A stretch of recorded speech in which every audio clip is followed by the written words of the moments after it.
with the downfall of Tsarist Russia and the rise of communism. Any of us who studied any history at all knows that's exactly how World War I took place. Then World War II was fomented between the Zionists, between the German nationalists again, and the Brits to bring us in. And in World War II,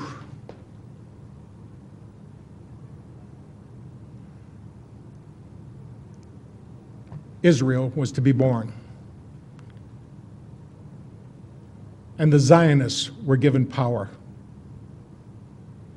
So since the first two wars came off just exactly as that letter said, and that letter used to hang right in the British Museum library until 1977 when Baron Rothschild became a director.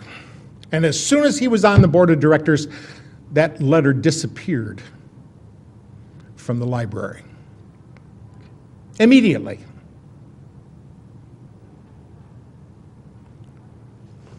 But since that letter so clearly delineated the first two world wars, I think we have to look at it seriously and take it to heart when it says in there so clearly that the Third World War will be fomented between the Zionists and Islam. Does anybody see that materializing today? Every place we look, we can see it happening. And we can see that the power they have here in this country to run things and to pull the nastiest little scams, and America believes it.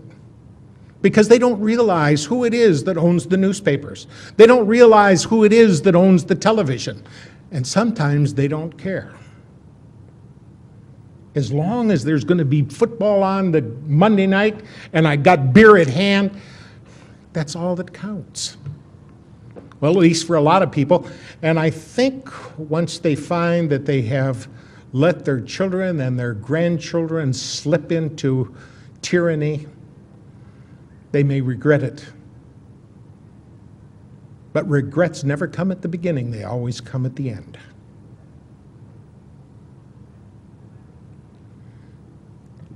We can see World War III shaping up just exactly like they planned for us, and not enough of us are doing what's necessary to stop it. Look at all the empty seats we have here. America should be flooded to this cause. They should be interested in what is transpiring. They should be interested in who's doing what and to whom. It was right after World War I that J.P. Morgan was given the job of gaining control of the newspapers. They knew they must be able to control human thought with input. And if you can realize that the human mind is a whole lot like a computer, the old garbage in, garbage out effect takes place. If you can control what people hear and see, then you can pretty much control what they think. And they were able to utilize newspapers and now radio and television for just exactly that purpose. Now, there were 78 newspapers, major ones, that they really needed to get control of, but J.P. Morgan thought if they got 25 of them, that would be enough to control things, but it wasn't. They realized soon afterwards that they had to get all of those newspapers under their control, and we got the likes of guys like David Rockefeller, who announced that he wanted to thank the people of the Washington Post and the New York Times for respecting their pledges of discretion at the CFR and Bilderberger meetings.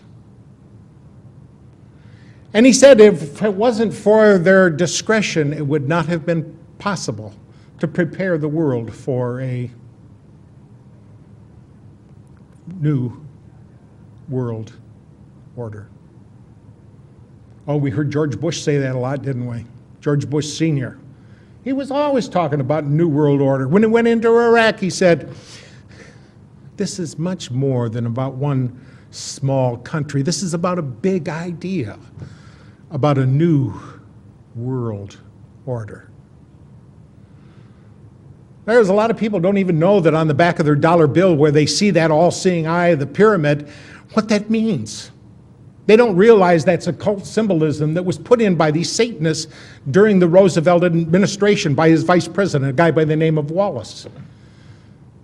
They don't speak Latin, so they don't realize that Inuit Coepitus up at the top says announcing our enterprise. They don't realize down at the bottom of the pyramid where it says Novus Ordo Seclorum, what they're talking about is Novus is new, Ordo is order, Seclorum is world, the entire world minus God.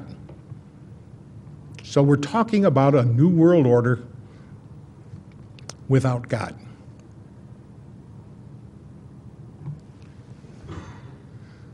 We have little time left. So much of what they've done has been implemented, and we can see that they were able to do a lot of this through fractional reserve banking. That was accomplished several times.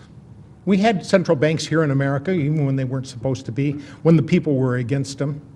Oh, they never dared to call it a central bank. But essentially, that's what it was.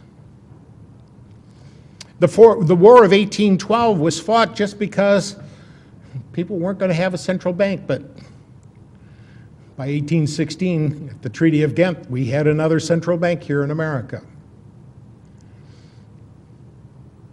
Through this fractional reserves, they are able to change prosperity and poverty. It's all done through the discount. If you lower the price that you lend to the member banks, they can in turn lower the price that they lend to their banks, who in turn can lower the price that they lend to people. And if it's low enough, people are going to go out there and borrow money and use it and get themselves trapped, not realizing how badly they are pinned in. Because all it takes is a little change on that lever and they start taking money out of the system. And when they take the money out of the system, it becomes sluggish. Just like you, if somebody took 1/3 of the blood out of your body, it would affect you. Well, that's what happened here. They told us that the Great Depression was brought on by people who were investing in the stock market on a shoestring. And because they had only 10% down, they had great marginal swings caused by the leverage of that debt. But the real truth of the matter is, the thing that really brought it down was they removed 1/3 of the money from circulation. So with that lever, they can move things up and down, and as goes up, people run out, oh, prosperity is here. Let me jump in on the bandwagon and get my fair share. And about the time they do, about the time they think they're leveraged up and ready to roll, so they're going to make some money with their new business, all they got to do is lever it back down. And then they go in and collect through forfeiture. Do you know how many homes are being scooped up by the banks right now?